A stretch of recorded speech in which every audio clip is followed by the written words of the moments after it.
the Horsham constituency received the package at his Sussex office. Bomb disposal experts were called in to investigate. The force said the presence at the office was stood down this evening after the package was confirmed to be safe, although the force is investigating whether an offence has been committed. For the latest stories, sign up to GB News Alerts by scanning the QR code on your screen or go to gbnews.com/alerts. Now it's time for Headliners.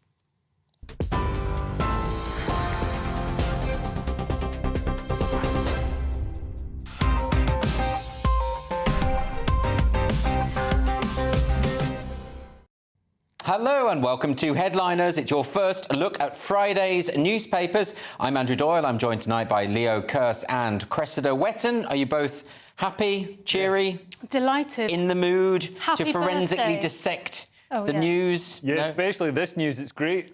Oh, you're really happy about it? OK, well, we'll find out why that is. Very cryptic from Leo. We're going to start, though, by looking at the front covers of the newspapers. We've got Telegraph, who are leading with Reform overtakes Tories for first time. The Times has got conspiracy of silence on cuts and higher taxes. The Guardian is leading with I'll fix Britain, vows Starmer amid doubts over how he will pay for it. And The Eye is leading with Labour overtakes Tories on defence but gets reality check on growing UK economy. Friday's Mirror has got will give nation hope. The Daily Star, our magic balls will stop the hand of God. Those were your front pages.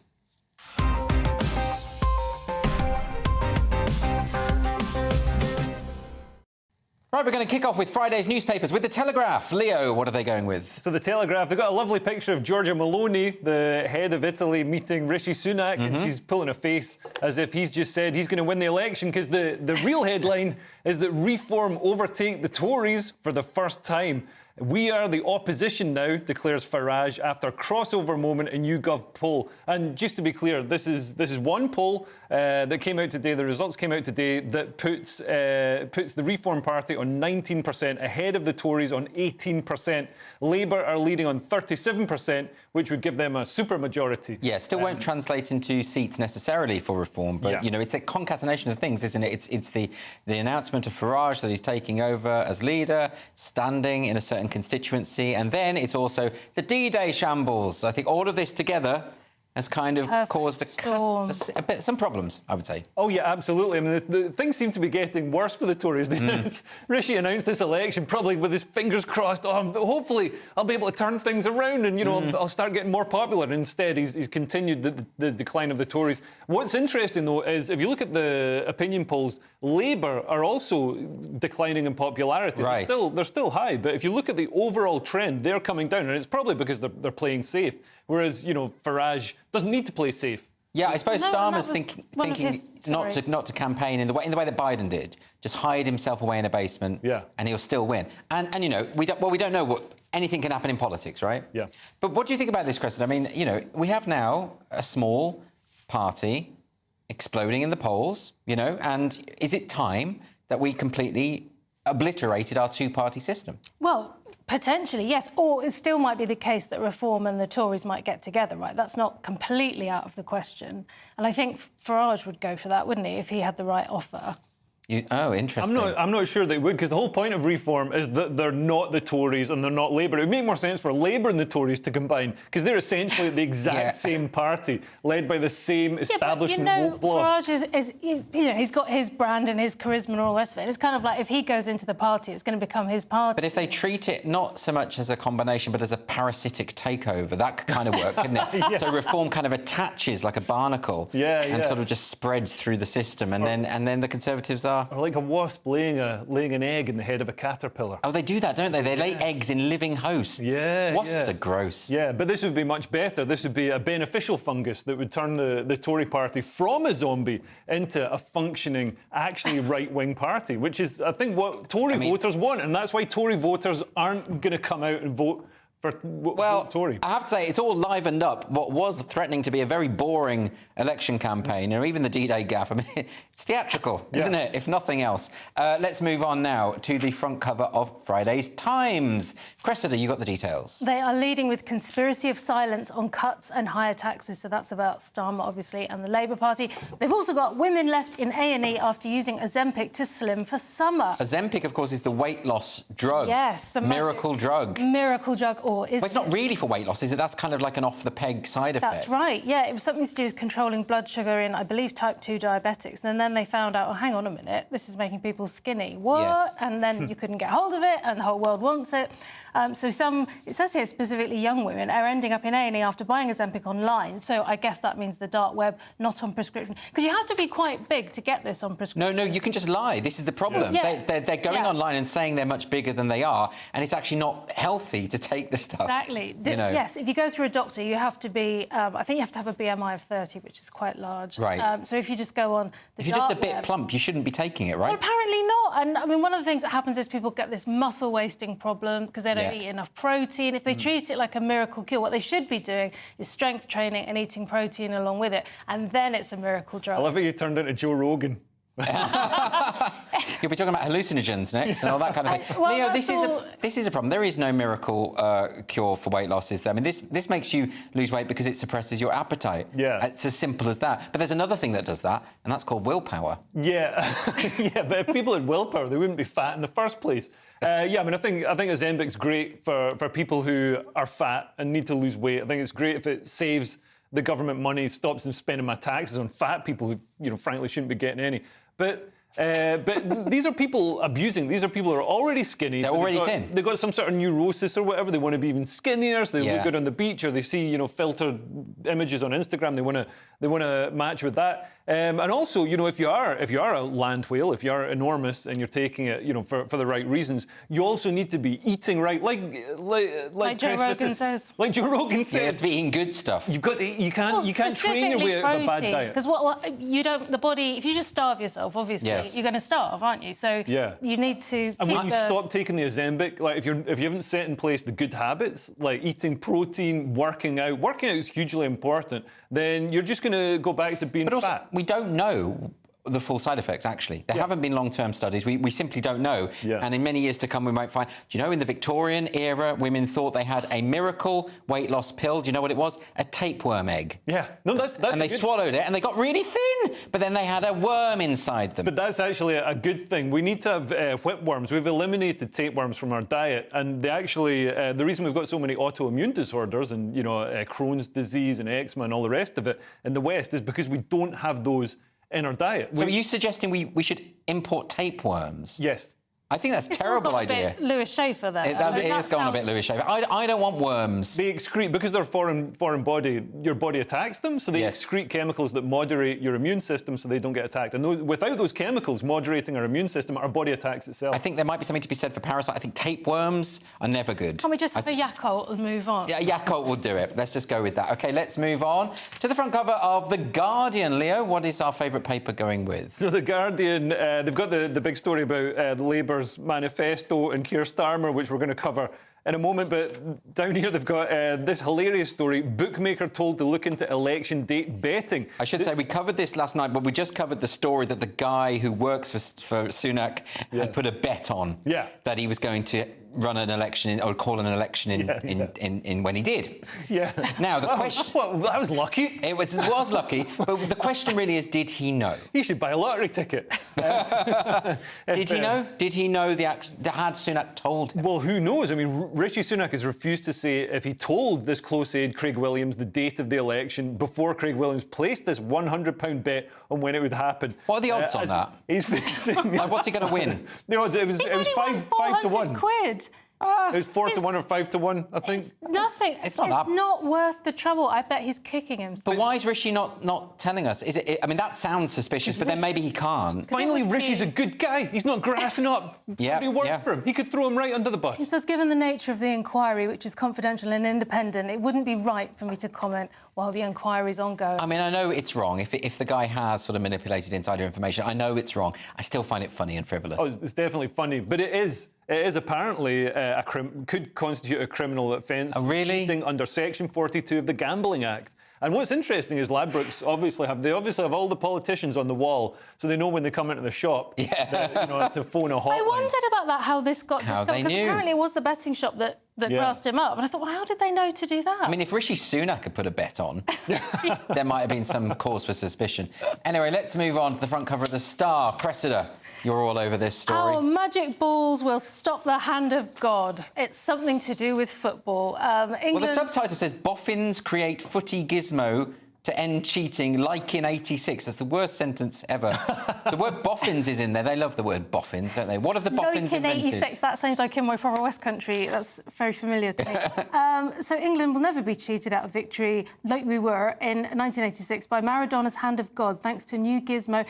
Is this to do with filming what happened and looking... Well, that's not a new gizmo. What, a camera? So you could just press rewind and check if Maradona just got cheated. A blurry PDF of the first sentence, Andrew. Right, okay. So I have to predict what this might be. I mean, surely, because he got away with it because why? Why? Because the ref didn't see it and they weren't allowed to look at the cameras or something? Yeah, they didn't have VAR or whatever it's called now. They didn't have that back in 1986, and for some reason we haven't moved on to talk about something else. No, this is a weird story. I mean, we're not exactly on the pulse here. The Maradona story from 1986. Isn't he dead? Yeah, he died as well. So he's not even here. Yeah. He could have done with some Ozempic. He put on a lot of weight. Oh, and also, did he? Coupled with cocaine use. It's not a good combination, being short, fat, and a cocaine. But he was apparently a bit of a genius. Oh, amazing footballer. Even with the hand business. Yeah. Well, that's part of the genius. Well, the fact he got away with it. Yeah, use your hand as a foot. Yeah. I mean, who could do that? That is actually a form of genius. Fair play. OK, so that's the front pages dealt with. But coming up, we're going to be discussing Britain's massive future spend on sickness benefit and learning about white male tears. See you in a minute. Nana Queer, weekends from 3 p.m. Well, the first thing we've got is obviously D-Day, which was so moving that I think everybody was crying. You see these wonderful old people who gave their lives and they were crying to remember it all. You see tears in the King's eyes. You saw Camilla, the Queen, crying. And I think, gosh, actually Britain's maybe opening up and we're not sort of stiff upper lip all the time anymore. I think that William was so dignified. Oh, he's amazing, isn't he? And he was the young king. And I thought he was brilliant. He must have been heartbroken that he couldn't have his wife with him. And one of the people who knocks us on the head now and then is Harry. He got the green light to appeal to the appeal. It's a third one, and he wants to make sure that the government gives him protection all the time, automatically. One of the reasons is that he's going away with Meghan for a world tour, which made my heart sort of pump, because this is going to be another copy of what the royal family is like. And he wants to be covered. Well, it's not on our tax, frankly. So the British public would pay for this? Yes, yes. It's a joke, isn't it? And he also said he wanted it all done by the end of the month, June, and the judge said he doesn't deserve that. He's not in that VIP category. So he was sort of put in his place, but I don't think he can believe that.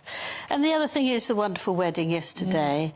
And one of the things I loved, there was a wedding dress, but also I loved the blue velvet shoes. William again was wonderful. Yeah. He was absolutely wonderful. He was ushering everyone around, which seems funny for an heir to the throne, and actually would jump in the bus that was taking them to the celebration. The People's Channel. Weekdays on GB News. Wake up to breakfast every day from 6 a.m. Followed by Britain's newsroom at 9:30. At noon, it's Good Afternoon Britain. Followed by Martin Daubney from 3 p.m. Only on GB News. The People's Channel. Britain's news channel. Made it both easy and transparent. I knew this was going to happen. It's a factoring service that's so good, it makes you want to break the fourth wall.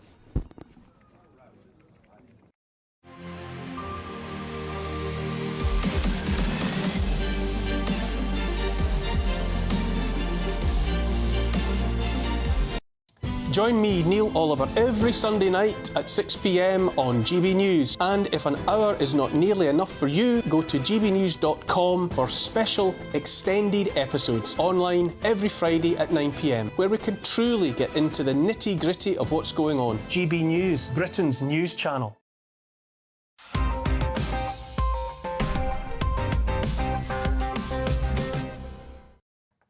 Welcome back to Headliners. I'm Andrew Doyle. I'm still here with Leo. It says Leo Harry on the autocue. It's actually Leo Kearse and Cressida Allen. Anyway, we're going to kick off. We're going to kick off with The Guardian. Keir Starmer has vowed to turn the page forever on, what's this about? Held back potential? What is it? Yeah, held back potential, possibly in the Labour Party. They seem like they've held back some of their potential because they're not showing any. But yeah, Keir Starmer says he's going to put wealth creation at the heart of the Labour manifesto. Okay. He's vowed to turn the page forever on held back potential and pledges economic growth. Can I ask one question? How? Well, this is the thing. He hasn't really said how. He says wealth creation is going to be his number one priority. Yes. Pro-business and pro-worker. Yes. And said that he saw potential being held back everywhere. Yeah, he's also said we don't have a magic wand. Okay, we're getting closer. That's what he calls women with a penis. But he says the real cause, the real reason there's poverty is, or the real reason people aren't generating wealth, is lack of housing, the cost of living crisis, low wages, and children with rotting teeth. I've never seen anybody, being like, oh, I can't start this business because I saw a child with rotting teeth. Well, they're quite scary, those kids. But that's a kind of... He's basically thrown out a bunch of aphorisms and catchphrases at this point to try and get it. But I mean, we know that it's nonsense because Labour won't generate wealth. Because if they did that, I mean, maybe Tony Blair did a bit, but it was all, the short-termism of, open borders and deregulation. But he says nothing... I mean, basically, nothing causes poverty. Labour will try and fix poverty. Nothing causes poverty.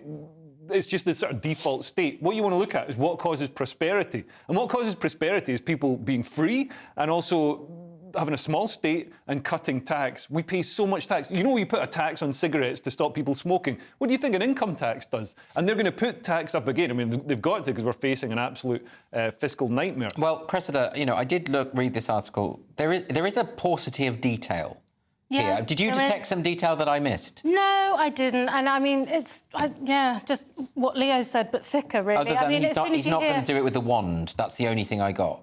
No. There's not going to be any magic involved. There's not going to be any magic involved. And right. it's a politician telling you that they've got the secret to wealth generation, which is... It's like Kate Moss giving you advice on dieting. I don't think you've ever grappled with this, Kate. It's never been your thing. That's not what you do. The idea that a politician is advising on how to create amazing business. I mean, I suppose he has to say I would love the detail. He does say redistribution can't be a one-word plan for our poorest towns and regions. OK, so what's the 10-word plan? What's the give me more words? I mean, luckily there's somebody in the world right now who is turning around a sort of stultified socialist state and turning it into this flourishing capitalist wonderland. And who's that? Javier Milei. He's taken the state. He's been like afuera, like the state, having a huge state. For some reason, we think, if we have more jobs in the state, it's just a sort of a pointless Keynesian stimuli. You might as well have people digging holes and filling them in again. I've worked it out. He's going to do what Liz Truss did. That's going to be the big surprise. That's why he's being soft on detail, because he wants it to be a big twist. Do you know what isn't mentioned in here? The Pared Back Manifesto focuses on the party's 5 missions: economic growth, clean energy, halving crime, reforming childcare and education, and building an NHS for the future. He doesn't mention immigration at all. But the Labour have been saying that they can solve the small boats crisis. But it's not one of their 5 missions. Maybe it's a 6th mission. Labour are going to solve the small boats crisis by having planes, instead of going to Rwanda, they're going to go from Calais to Dover. And nobody's going to come in by boat anymore. They'll just be flown in by the Labour administration. Well, I mean, it's a kind of solution, I suppose. We're going to move on now to The Telegraph. Rishi Sunak getting nice and cuddly with Meloni. What's this? Sunak puts on affectionate display with Meloni, and they're really hamming it up here. They're saying that Mr Sunak and Giorgia Meloni were pictured holding hands and staring into each other's eyes, which I think is a bit dramatic. If you catch the camera just at the right time, they are doing that very briefly, but it's not that. I genuinely don't get this. The Telegraph here is spinning this in a really odd way. Greeting with a warm embrace, pictured holding hands, staring into each other. Are they just implying that they're having it off? Because that's what the Telegraph seems to be implying. Meloni's single now. She broke up with her husband or boyfriend boyfriend. Did she? Is that relevant? Is that what's going on here? Well, I don't know. I mean, they are both, I guess, relatively young and attractive for politicians. So maybe they're going with that. Oh, they're in the A grade in the I political think he looks space. like Nescafe advert type thing. He just needs some mates this week, doesn't he? And he's turned up, and it's like somebody he knows at a party, so he's clinging to her for dear life. Look, we're friends. But look, there's all sorts of detail in, announcing packages and all the rest of it in this article. Why does the Telegraph lead with this weird Mills and Boonish thing? What's going on? Because it's celebrity and people are interested in the sort of in that sort of thing. But the nuts and bolts of it is that Rishi was there to try and encourage European leaders to donate more armaments and support to Ukraine, which he's successfully done. And that's one thing. If you can be proud of one thing that the Tories have done, it's they've sort of led the vanguard for. Yeah. So why didn't the article lead with that rather than he caressed her softly in the moonlight? That's a bit boring. Yeah. Yeah, and also Meloni shows, right now we've just had the Euro elections and everyone's like, oh my God, the hard right are coming, the hard right are on the march, if you read the BBC. And Meloni shows that, this supposed hard right or far right, when they're in office, they're actually, quite sensible. Well, too sensible. She hasn't done much about migration, has she? No, that's, So basically, that was her big thing, and then she didn't actually do it. Gets a visit by the Illuminati. Okay. And gets told what they have to do. All right, let's move on now. This article is the Times. A think tank has raised concerns over sickness benefit spending. Cressida. Britain to spend 1 in every £44 on sickness benefits, analysts warn. What? So it's going through the roof. Is everyone ill at the moment? Something going round? Everyone's ill. Yeah. It's been getting worse and worse. Just to give you an idea of how it's escalated, in current prices, spending on sickness benefits has risen from 28 billion in 2008 to 38 billion on the eve of the pandemic, but it's since jumped to 59 billion pounds. Wow. So it's a massive amount of money. I mean, Leo, is it just the case that we are getting less healthy as a nation, or is it that there's a lot of layabouts scrounging off the system? Go. It's a little from column A and a lot from column B. Interesting. So people are getting less healthy. We're so fat we've now got to take diabetes drugs just to try and stay buoyant in water. And also the COVID pandemic, lockdown, showed a lot of people that sitting around doing nothing, getting money from the state is quite an enjoyable lifestyle. It is fun. So they've thought, well, I don't want to go back to work. Why am I working when the government can give me money and do nothing? I don't think it's enjoyable. I think it's just once you're into it, you're in a bad way, aren't you? It's not good for you. I can show you some very lazy people who don't want to get a job at all. I think it's terrible. This is one of the worst things about lockdown is it's sort of shown people that you can be a leech on the state, and it's broken that seal. Whereas before they might have some shame about leeching off hard-working people in society, such as me, doing sometimes. You do work very hard, Leo. I do sometimes as many as 4 hours of TV a week. You do. So yeah. Those miners had no idea. Yeah. What you do is real salt of the earth stuff. Yeah. I mean, I do worry about this idea that we should just trash the welfare state. I mean, I think the welfare state is important as a kind of safety net for people who really, really need it. These figures do suggest that there are some people who are definitely not really needing it. I have to agree. It says that new disability claims have doubled since the pandemic to 40,000 a month. I mean, it can't be the case that's just massive. Yeah. It can't be just something in the water, can it? It's all this. Well, yeah, they put stuff in the water. It does stuff to the frogs. You don't want to. Oh, we're going all Alex Jones. But sounds them gay, doesn't it? But it does. But it also there's all this mental health stuff. Everybody's got these made-up conditions like ADHD that you pretend to have. Okay, well, we're going to move on to this story about white tears. Who's got this? That's right, that's me. So Farage asks why his Labour opponent likes drinking the tears of white people. This is That's not going to be an election winner, is it? Well, not in this particular constituency, which is apparently 93% white. Yeah, so I mean, unless people have got a lot of tears and they're wishing a politician would come along and take them away and drink them, so they didn't have to throw them on the. But Leo, isn't this just offence archaeology? They've looked back at this Labour candidate's old tweets. At one point, the candidate said something about how he likes to drink white tears. Yeah. Yeah, no, but that was ages ago. It is offence archaeology, and I think Farage is right to do it because it's being done to pretty much all reform candidates. You have these little nerds on the internet picking through all their social media posts going back decades till they can find a joke that they made or something that they said that's actually a reasonable opinion, but they can twist it and present it out of context. I think it's ridiculous. And this is one of the candidates saying, going into 2020, I'm going to continue to be vocal about how to tackle racism and the fact I drink white man tears on a regular basis. And this candidate replied to the post saying, my favourite drink. And it's like, now you want white people to vote for you. Yeah, but the candidate didn't write the original tweet, just the reply. This, so is that okay? I think that'll do. I don't think we should be doing offence archaeology, but, obviously Farage has had it this week. Is it racist, Cressida? To say that you drink white male tears? Yes, I should think it is, Andrew. Yeah. The countryside is racist, then this is definitely racist. Yeah, I would suggest that politicians being racist isn't good. Yeah. I'm going to stick my neck out on that. And this looks like an example of that. Anyway, we're going to move on now. We are halfway through. We've got Elon's latest tinkering with X. We've got alleged misogyny at the BBC. And Oxford University exams being rudely disrupted. Don't go anywhere. Evening, welcome to your latest weather update from the Met Office here on GB News. Tomorrow, well, there'll be some sunshine, but be prepared for some heavy showers and gusty winds at times as well. We've seen some blustery conditions today across the west from this area of low pressure. It's been bringing in these weather fronts which have been bringing in outbreaks of rain, spreading steadily now to northern Scotland and across eastern England. It will turn a little drier through the night, that rain tending to move away from much of Wales, the Midlands and southern England. A few showers will follow in behind. The wind's easing a touch, but still quite breezy.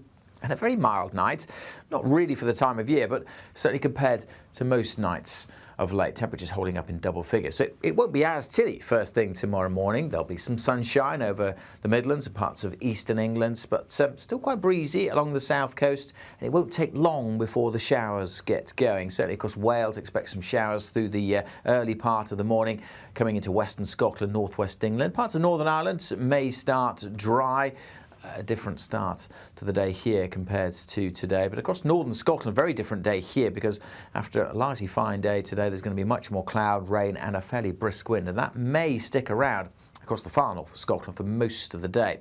Elsewhere, we'll be chasing the showers through. There will be some sunshine, but the downpours will never be too far away. All areas having that kind of really changeable day. 1 minute it's fine, 10 minutes later it's chucking it down with rain. The showers zipping through on a fairly brisk breeze. And when the sun's out, well, it will feel a little warmer than it has done for most of this week. Temperatures still below average for the time of year, but a little bit higher than many days this week. It's showery right through the weekend. Yes, again on Saturday, some sunshine, but some heavy thundery showers likely over central and eastern parts, some slow-moving downpours further north as well. And it stays blustery in places with further sunshine and showers on Sunday.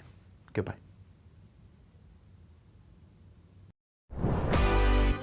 This is GB News and we are Britain's election channel. This vote may seem to be about the politicians in the media, but actually it's about you. And we won't forget that. Join us up and down the country as we follow every moment together. More than ever, it's important to hear all sides as you make your decision ahead of polling day. We're here for you. This is GB News, the People's Channel, Britain's election channel. Hi there, I'm Michelle Dewberry and I'm going to take a second to tell you all about my show, Dubes & Co. We start off with the issues of the day. We then bring in both sides of the argument. We get rid of the disrespect. And then you throw me into the mix. And trust me, I'll tell it exactly how it is. And then, of course, the magic ingredient, you at home. We mix it all together and what have we got, in my opinion, the best debate show in town. Monday to Friday, 6 till 7 on GB News, Britain's news channel.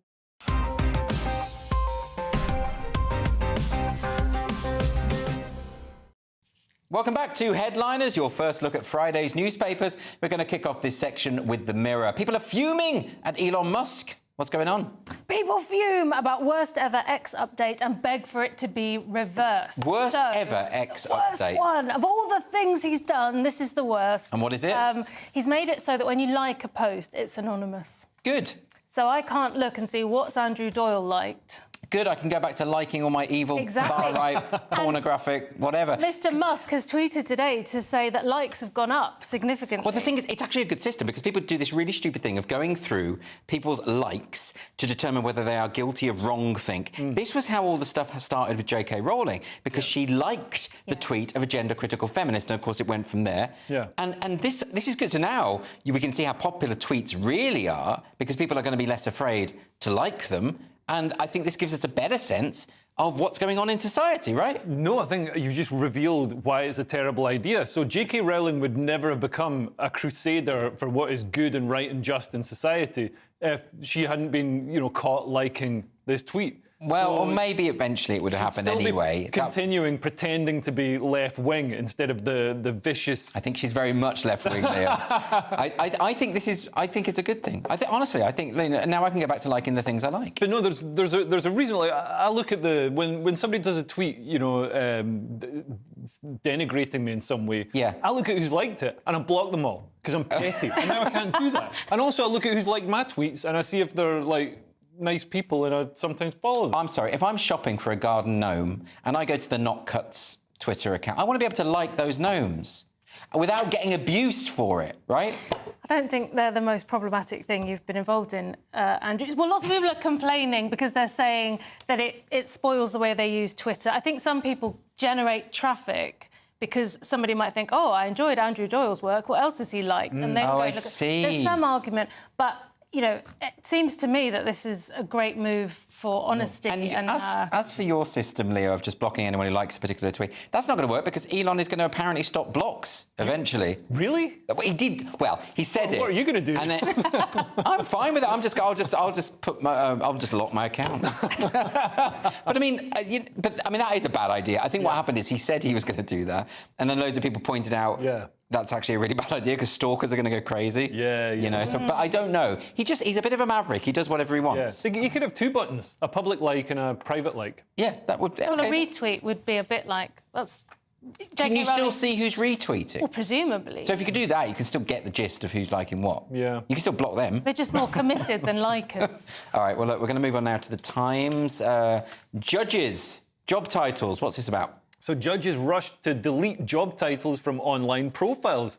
So the Lady Chief Justice and Lord Chancellor are clamping down on social media rules as one judge receives a formal misconduct warning for liking an anti-Israel post. So this is... So basically going back to the liking issue, right? Yeah, basically it's a similar thing. It's a related thing. So this is Tan Ikram. So he's a judge. Earlier this year, Tan Ikram allowed 3 women convicted of terrorism offences to walk free. It subsequently emerged that the judge had liked a post that branded Israel a terrorist state and called for a free Palestine. So, I mean, it's pretty... So that's relevant, unless, remember, Leo, it's very easy to accidentally like a tweet. I've got quite fat thumbs, and every now and then I just like while I'm scrolling. No, I think that's absolutely nonsense. true. It's like when people hack my account and write things I don't want them. It happens all the time. Terrible. That's I'm not fooled. And also anonymity. They're like, let's make these judges anonymous so they can continue having offensive these prejudicial opinions. Really, is this the problem? I don't want it to be anonymous. I want to be able to see what judges think. The law should be applied without fear or favour. Would you accept a judge who had liked that tweet and then turned up to work and said, now, when I'm at work, I leave my politics at the door? Exactly. Because that's what he's... Because judges are meant to be impartial. Look, Leo, let's take the judge in the Donald Trump case. He donated money to an anti-Trump campaign. But when he was in the courtroom, that went out of his head. He was completely impartial from start to finish. Yeah, no, if you want to be a judge, you've got to just say goodbye to some things from the old part of your life. Yes. You're not allowed to be, a prejudiced bigot anymore. You're not allowed to be hugely partisan if you're going to be, presiding over these cases. And I think, it's kind of disgusting that somebody can be so biased and then obviously then display his bias. At least be aware of your bias and maybe don't let the people who sympathise with terrorists walk free. I mean, it's a bit weird sympathising with terrorists to begin with, whether you're a judge or not. But anyway, let's move on now to the BBC in the centre of a sexism row. What's this, Cressida? BBC plunged into misogyny row after boss claims female sports stars were not experts. Oh, this is the new head of BBC Sport. Yes. Talk about gender-critical feminists. This is an article in The Express. Exactly, yeah. So Alex K. Jelski, I think, wrote an article for The Times, this is 2019, saying that, who is it, Sharon Davis and Martina Navratilova were not experts on the subject of trans athletes. Now, of course, Sharon Davis certainly has given this some thought. Yeah, she's written a book about it. So I don't know what you have to do. Wait, so is this guy claiming he's an expert? Well, this is the thing. Because I don't think he is. He also compared having separate categories for trans athletes to having special categories for Jamaican sprinters and Ethiopian marathon runners. So I'm going to say, no, he's not an expert, because that's a very awkward and unfortunate comparison. It's it's dodgy not as hell. that at all, because as far as I know, Jamaican people and people that run marathons, they all go through the same puberty. What's really significant about male athletes at birth compared to female athletes is that they have a different puberty, different strength, different bone density, all the rest of it. Not bone density. Yeah, bone density. Well, they do have different bone density. Absolutely. The point is that this guy's got it completely wrong, and we know that Sharon Davis knows better, so she's calling him out. But don't worry, because he's only the new director of sport at the BBC. I mean, look, the thing isn't this, Leo, another case. He's just an ideologue. He knows nothing about this. Yeah. He thinks that it's perfectly fine for men to compete in women's sports, and he's going to be in charge at the BBC. I mean, come on. Well, I mean, men competing in women's sports is going to be good for Rishi Sunak's aide, who likes to win when he bets. Oh, that's a good point. So, yeah, he'll enroll. Just bet on the one who's a foot taller and 20 stone heavier and has a penis. And you're going to win the boxing match. But this is bad news, particularly when the BBC is at the moment so captured by this ideology. Yeah. We don't need people in positions of power at the BBC propagating these lies and then accusing seasoned, famous athletes like Martina Navratilova of not knowing anything about it. She knows a bit more than you, mate. Yeah, and also trying to back it up with an explicitly racist comment that says that trans people are like people from Ethiopia.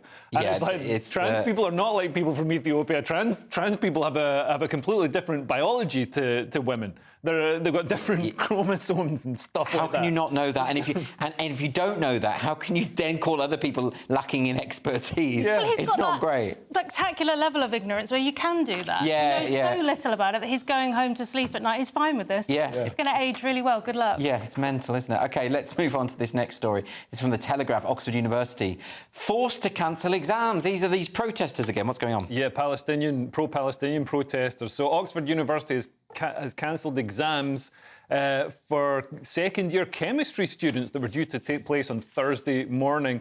This comes after 6 demonstrators stormed the East School building in the university's exam school complex at around 9 a.m. The protesters hung pro-Palestine flags out of windows, including one saying, "All eyes on Rafa." I think he plays for Real Madrid. And an Oxford University spokesman said the incident was unacceptable and went further than necessary. I mean, this is just, students do this. They've always done this. They've always rebelled against mummy and daddy and, pretended they want to bring down the system that a couple of years later they're going to be working in. But yeah, they're pretending, they're just acting out, pretending they want to destroy civilization. There's a difference though, isn't there? Because peaceful protest on campus I support 100%, and it's always gone on. But once you've actually prevented an exam from going ahead, you're actually preventing someone else's freedom. And at that point, they should be thrown out, clearly. Absolutely. And previously, a month ago, arrests were made by Thames Valley Police when they arrested demonstrators on suspicion of aggravated trespass from people from the same group occupying another building at the university. So why no arrests this time? I love this idea. People keep talking about freedom of speech, and when you've got people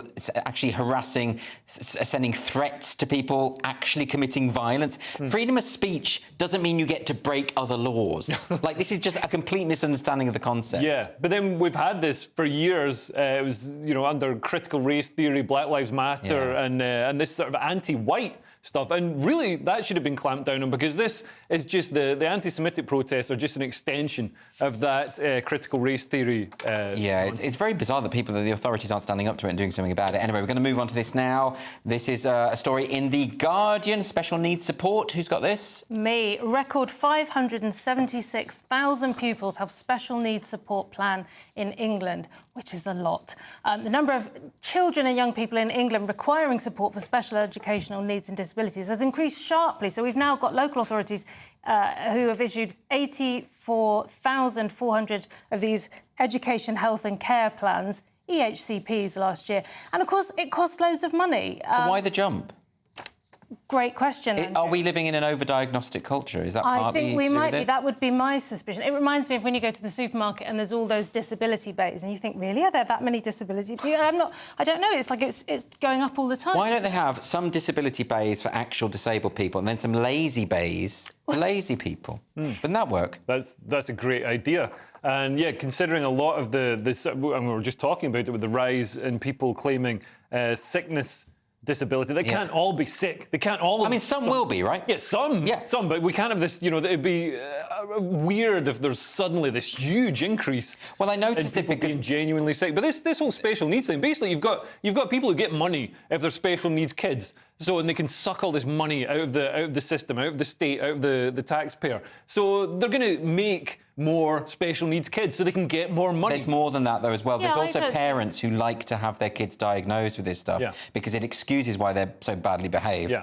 But it also gives them extra time in exams and all. I mean, I taught at a very posh school, and what you found is posh parents who could afford these private doctors would diagnose their kids with these elaborate things, and then they would get it would just really benefit them in terms of exam time, in terms of tolerance. I had one parent who had got their kid diagnosed with post-traumatic stress disorder because someone cut a bit of her hair off at a party. I'm like, you weren't in Vietnam. How old was this kid? Like 12.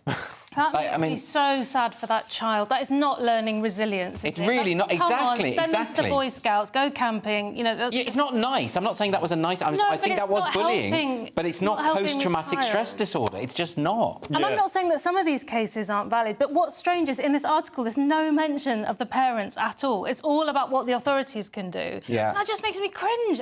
Well, I know what you don't want the authorities bringing up your child. Well, it depends. Like a Chinese-style authority. You know, where they don't get any of the special treatment. And you think that would be good? They get whacked with a ruler or whatever. Bring back corporal punishment, that's your message. It's just a ruler. Yeah. No, it's fine. I agree. I mean, I was thrashed at school and I turned out really well.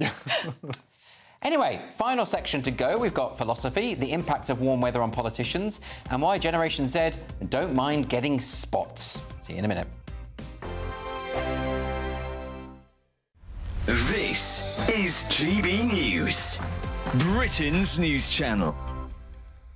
98-year-old veteran Ken Cook shared his memories of D-Day at a special event in Harrogate. As a former Green Howards private, Ken was part of an armada of vessels carrying more than 150,000 Allied soldiers to France. And he was just a teenager when his regiment landed on Gold Beach in Normandy. Everybody was telling us, the officers and the sergeants, corporals, they're telling, get off the beach, lads, quick, because there's some more stuff coming behind us. And they had to get onto the beach as well. All our equipment and tanks and whatever, artillery, they were following up behind us, so we had to get out of the way and get into the countryside and make as much ground as we could on that first day. Ken survived that harrowing first day, but many didn't. Around 10,000 Allied troops were either killed or injured. But their sacrifice, along with the bravery of those that lived, changed the course of history and resulted in the end of World War II. Because somebody had to do it, and so we did it. We did our job, and that's it. Ken is one of the last surviving members of York's Normandy veterans. Part of an ever-dwindling band of brothers who fought on D-Day, he's attending the 80th commemoration in France. A very emotional occasion this time because there's not many of us left now. Remembering the fallen, Ken's wish is that long after he's gone, we still never forget those who gave their tomorrow for our today. The People's Channel. Join me, Nana Okoye, for an informative, interactive news programme with a difference. It's fun. It's true.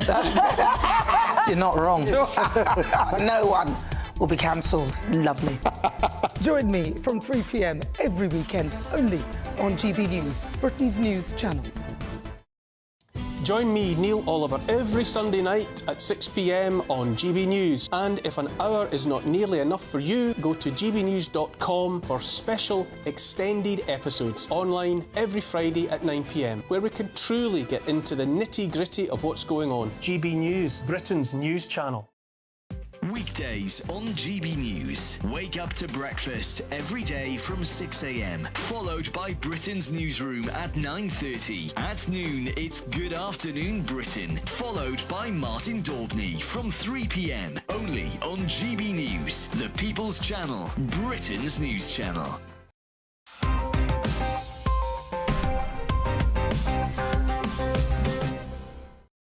Welcome back to Headliners, your first look at Friday's newspapers. We're going to kick off this section with the Daily Mail. Academics are not happy about dead white male philosophers. Which seems to be most of the philosophers. So woke academics have sidelined philosophers such as Aristotle and Socrates in favour of decolonising classroom learning. Oh my God. Getting rid of dead white men. Out of the way, pale, stale male. That, you know, set the rules that we govern our lives by. I'm so sick of this nonsense. Instead, they're recommending. This is SOAS, by the way. This is the School of Oriental and African Studies. I was accepted to do a master's there once. Were you? Yeah. That's so incongruous. Are you kidding? Well, in an ironic way or something. No. International Studies and Diplomacy. Right. But, basically, they want to replace Aristotle and Socrates and Plato, pale, stale males, with an Indian American feminist, a Nigerian gender theorist, and a Japanese Zen expert. So they're booking it like live at the Apollo. Wait a minute, Leo. This is the School of Oriental and African Studies. Yeah. So they have some justification not to focus on Europe. Oh, but this is the recommendations for all... For all universities? I believe but that's so. absolutely crazy. Yeah. I mean, come on, Plato, Aristotle, are these not the heart of Western civilization? Work wasn't about colour, was it? He didn't say when you're thinking of the form of a pen, make sure it's an African pen. He was banging on about race all the time, white privilege. That's all it was, right? I think this is really... I mean, it's genuinely insane, right? Offensive. Also proposed is an end to exams, pen and paper tests and essays said to unfairly hinder students who are neurotypical or from diverse cultural backgrounds. How prejudiced is that? Yeah. Don't think you can handle exams. They're not for you. No, we need an abrupt sea change, and from now on, if you're neurotypical or whatever they call it, then sorry, you got to be neurotypical to do the exam. I mean, if you're not neurotypical, sorry, you're going to be washing cars. Is this the implication here that, say, a black student can't get Aristotle because of the skin colour situation? Because that strikes me as properly racist. And absolutely. And also, for a fact that all the people involved in this are the sort of people who'd like spin a chair around the wrong way and sit in it and like, hey guys, let's vibe. You know what I mean? It's like, but it's ridiculous. They describe Aristotle, Plato, and Socrates as armchair theorising, which is also incredibly ignorant. I mean, Plato was his name means broad. He was also a wrestler. They were all, and they didn't have armchairs then. They weren't invented. Socrates was, put on trial. There's so much interesting stuff and so many battles they went through. I love them scraping the barrel to find philosophers who aren't dead white and male. And they're acting like it's still June 2020. Yeah. It's like it's been 4 years, guys. Come on. Pathetic. OK, we're going to... Although The Rock wrote a philosophy book, Dwayne The Rock Johnson, maybe they should just do that. Yeah. That beats Plato every time. Yeah. I'm actually quite a fan of The Rock. We're going on to The Times now. A new study suggests that as temperatures rise, political discourse dumbs down. Cressida. That's right. Think politicians talk nonsense. It gets worse in warmer weather. Which is interesting, isn't it, after Rishi's speech in the rain? Because what they're telling you is that could have been so much worse. Oh, no. I mean, that was like the Gettysburg Address, apparently. There you go. A new study suggests that as temperatures rise, political discourse dumbs down. The study analysed more than 7 million parliamentary speeches made in 8 countries, including England. That's a lot of speeches. It's a lot of speeches. I guess there's some AI involved. There must be. Or a very big grant. Since the 1950s, it found that higher temperatures were linked to a significant reduction in the complexity of language. I don't buy this. I think this is one of these things that are coincidental but not causal. Yeah. I think, which happens quite a lot. Yeah, although, I mean, with climate change, they're going to say this is going to be another impact of climate change. Although is that what it is? I saw that, May was the hottest month on record. Right. This is what they genuinely put in the BBC. They're like, May was the hot... I'm like, no, I was there. Yeah. Remember May.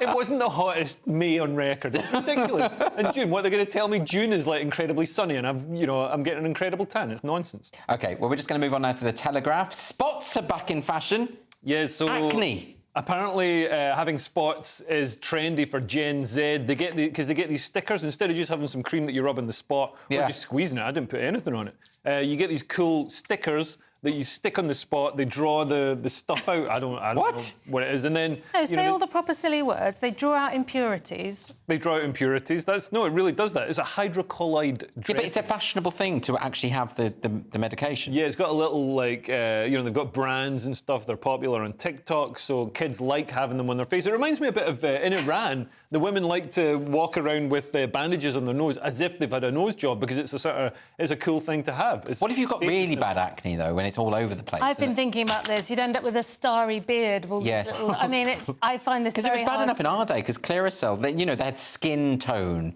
Clearasil, which was basically bright orange, and it was awful. One shade. Yeah. So I mean, I don't think. I think this is bizarre. Anyway, we're going to finally move on to this one. The Mirror. Matty Healy's future wife has poked fun at the current trend of hot rodent boyfriends. What's that? Matt Healy's fiancée, Gabriette, pokes fun at rat taunts and embraces hot rodent boyfriend trend. Apparently, it's good to look like a rat. Rishi. Oh, wait, so it's good to have acne and to look like a rat? Yeah. Is that really what we're going with now? Best way to look. What? Well, apparently there's these kids with their trends. Do you know this guy Matt Healy? Matty Healy. I don't even know who he is. He's the front man for 1975. Yeah. What's 1975? It's a year, isn't it? Band. Is it a band? It's named after a year. Well, don't name after a year because you'll get confused. I think you're talking about the year. Yeah, that's a good point. Yeah, but I didn't think of that. Yeah, they could have put more thought into that. But I googled him to see what he looks like. He doesn't look like a rat at all. No. I mean, I grew up with incredibly ugly pop stars. So like Shane MacGowan, for example. He did look like a rat. Shane MacGowan looked looked like a rat. Not a healthy rat either. No.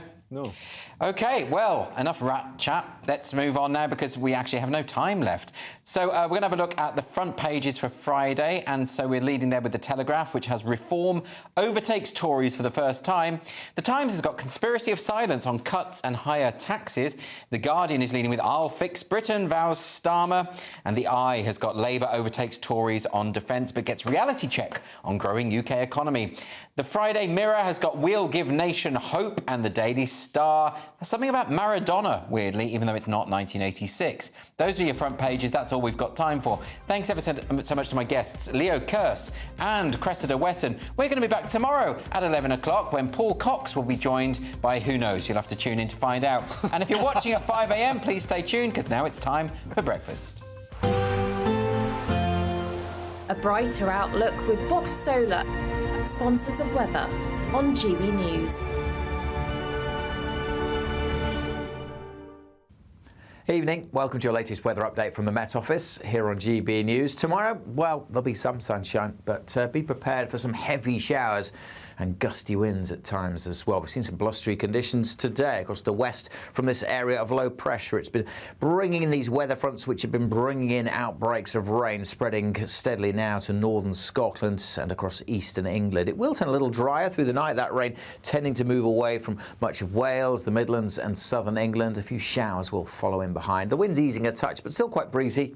And a very mild night, not really for the time of year, but certainly compared to most nights of late. Temperatures holding up in double figures. So it won't be as chilly first thing tomorrow morning. There'll be some sunshine over the Midlands and parts of eastern England, but still quite breezy along the south coast. And it won't take long before the showers get going. Certainly, of course, Wales expects some showers through the early part of the morning, coming into western Scotland, northwest England. Parts of Northern Ireland may start dry.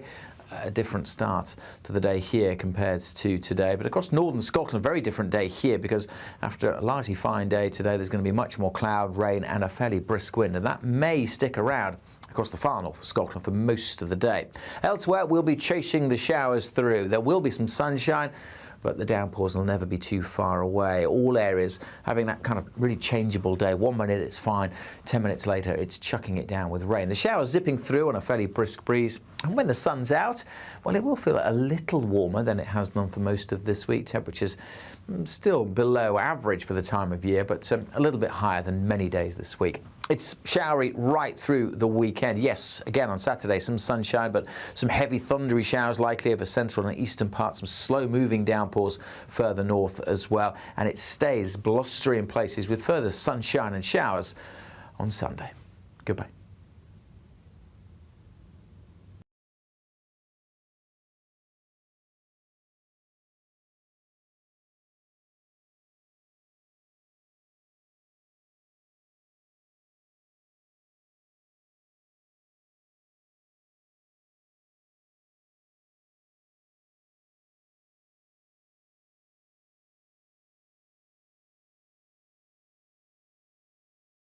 We're making this summer funner with 3 incredible prizes to be won. First, a fantastic £15,000 in tax-free cash that you can spend on anything you like. Next, there's the latest iPhone 15 with a brand new set of Apple AirPods. And finally, £500 to spend at the UK attraction of your choice. The summer fun could be on us. For another chance to win the iPhone, treats and £15,000 cash, text prize to 63232. Text costs £2 plus 1 standard network rate message. Or post your name and number to GB06 PO Box 8690 Derby DE1 9TT. UK only. Entrance must be 18 or over. Lines close at 5 p.m. on the 28th of June. Full terms and privacy notice at gbnews.com/win. Please check the closing time if listening or watching on demand. Good luck. Every Saturday, 10 till 12, we'll bring you all of the news that you need to know. We'll also remind you that there is so much to smile about. It's my favourite time of the week. I get to relax, enjoy some light-hearted stories, and let Ellie teach me about fashion too. That's Saturday Morning Live, every Saturday, 10 till 12. Only on GB News, Britain's news channel. I'm Michael Portillo. This is GB News, the People's Channel, Britain's news channel. It's midday. Good afternoon, Britain. Your lunchtime update on the stories that matter across the UK. From breaking news and insightful analysis, inspiring stories and lively debates. Are you comparing yourself to a former Prime Minister? Which is it? Stay informed, stay updated, stay entertained. I just don't know how anyone would not want to be there. Every weekday from midday. We are Good Afternoon Britain, only on GB News. Britain's news channel. This is GB News, and we are Britain's election channel. This vote may seem to be about the politicians in the media, but it's actually about you. And we won't ever forget that. Join us up and down the country as we follow every moment together. Now more than ever, it's important to hear all sides as you make your decision ahead of polling day. We're here for you. This is GB News, the People's Channel, Britain's election channel. Join me, Nana Akweer, for an informative, interactive news programme with a difference. It's fun. It's true. You're not wrong. No one will be cancelled. Lovely. Join me from 3 p.m. every weekend, only on GB News, Britain's news channel. I'm Patrick Christie's. This is GB News, the People's Channel, Britain's news channel.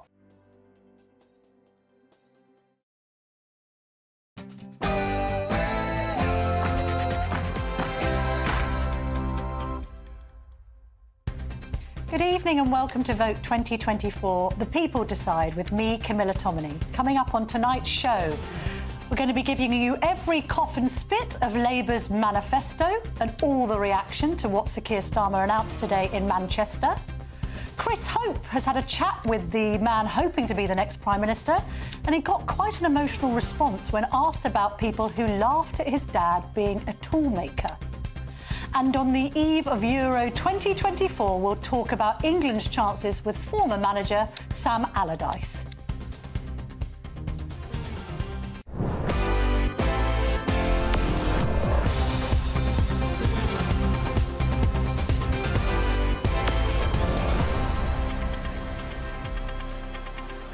Don't forget you can get in touch with me as ever by visiting gbnews.com/your say.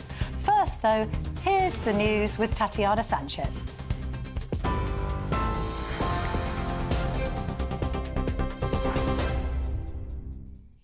Camilla, thank you and good evening. The top stories this hour. Some breaking news just into us now. A 57-year-old woman has been arrested on suspicion of murder over the death of a newborn baby girl found in Northampton in 1982. That is coming to us from Northamptonshire Police. More on this.